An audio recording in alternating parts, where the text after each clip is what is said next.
Okay, this is it. I'm calling it.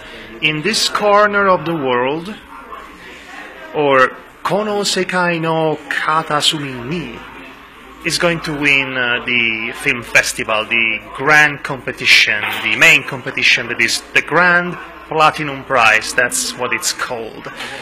I'm calling it. It seems like the film that has to win for a whole variety of reasons.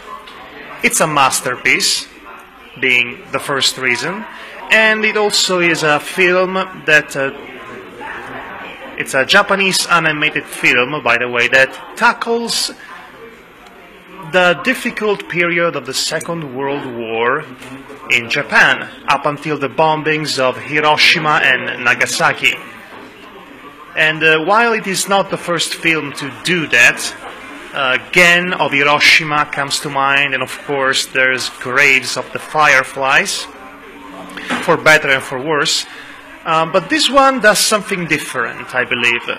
First of all, this one stars a young lady by the name of Suzu Urano, which was living in Hiroshima, but then transferred to another city, to a neighboring city of Kure, to live with her husband's family. So Kure in that period of time was actually one of the most targeted city. They received bombings from day to day on a daily basis.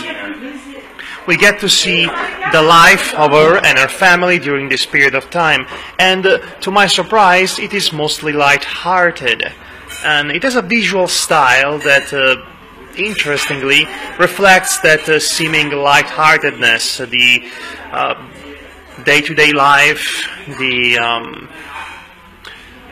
good mood, the colorful aesthetics, the very cute, adorable character design. They all seem so contrarian to what the horror of the specific period of time would assume it to be.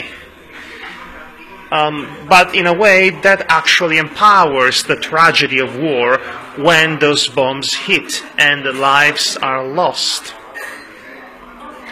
And it also reflects what is the characterization of our main heroine, because she's portrayed as a woman, as a girl, that often has her heads above the clouds. She's an artistically minded individual who likes to draw, and ideally the crude and gritty and sad reality of war and death comes to clash with her more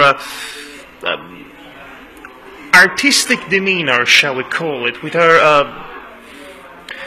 aloof nature, so to speak, to the point that it strips away, literally strips away, her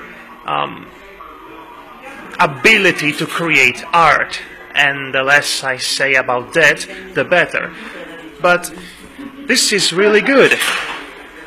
It is well paced, in spite of it being longer than 2 hours.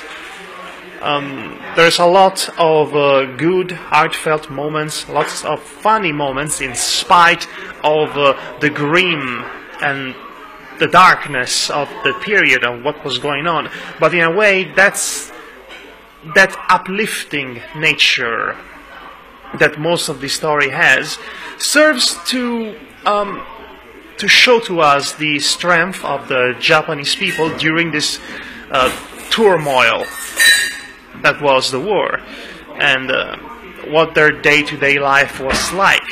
This, at the end of the day, is a small story set in a big historic period. And through this small point of view, we see how life goes on in these turmoiled times. And it succeeds in pretty much everything it sets out to be. It is moving, it is heart-wrenching, it is funny, it is cute, it is very nice to look at, and it's definitely a film you want to win your film festival. It has already been multiply awarded in Japan, and I believe the The numbers tell me that this film is reaching the success, the monetary success of something like Your Name.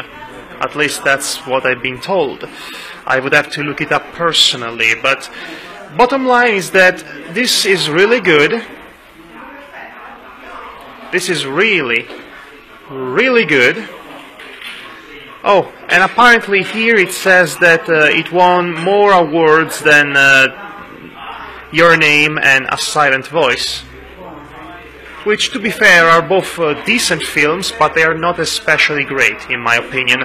But this one, In This Corner of the World, is really that good, and it needs to be seen. And if you're into anime, or you like animation, or if you just love history pieces, this is a film you need to hunt down and watch. This is really good, and it's probably the winner this year. I could be wrong, but unless there are exceptional surprises, I think this is the obvious choice.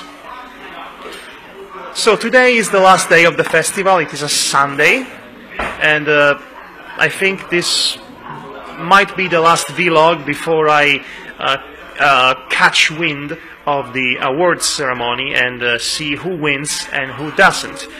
Until then, see you later.